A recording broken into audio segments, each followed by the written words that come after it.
అధికారం ఎవ్వడికి శాశ్వతం కాదు. ప్రభుత్వాలు వస్తుంటాయి పోతుంటాయి. ఆ ప్రభుత్వంలో ఉన్నప్పుడు ఆ నాయకుడు ఎంత మంచి పని చేసిండు, ప్రజలకు ఏం మేలు చేసిండు, విద్యార్థులకు ఏం మేలు చేసిండు, మా అక్క చెల్లెళ్ళకు మా తల్లులకు ఏం చేసిండని మీకు నెల 2500 ఇస్తా అని చెప్పిండు.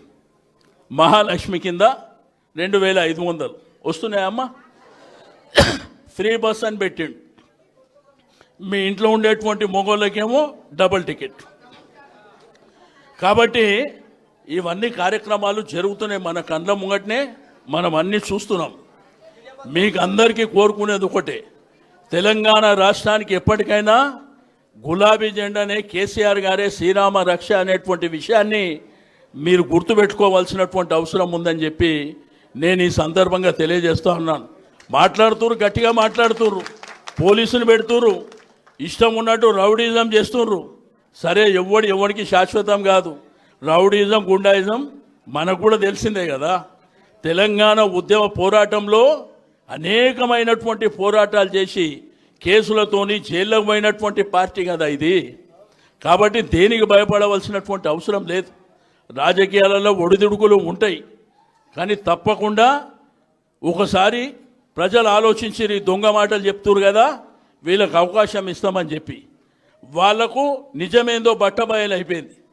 తిరిగి కేసీఆర్ గారు వస్తే 15-20 సంవత్సరాల వరకు తిరిగి ఈ రాష్ట్రంలోనే గులాబీ జెండా ఉంటుందనేటువంటి విషయాన్ని మనం గుర్తుపెట్టుకోవాల్సినటువంటి అవసరం ఉంది.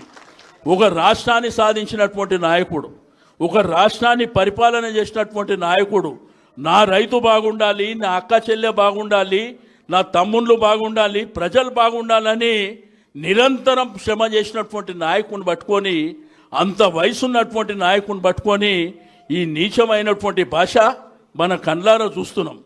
ఈ విధమైనటువంటి భాషని ఈరోజు మనం మొన్న ముఖ్యమంత్రి గారు హార్వర్డ్ యూనివర్సిటీకి పోయిండంట.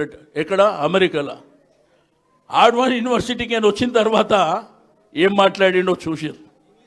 అందరం ఏమనుకున్నాం, ఈయన యూనివర్సిటీ పోయి వచ్చిండు కదా, కొంత పద్ధతి మారుతుందేమో, భాష మారుతుందేమో. వచ్చిన తెల్లారే షురూ చేసాడు.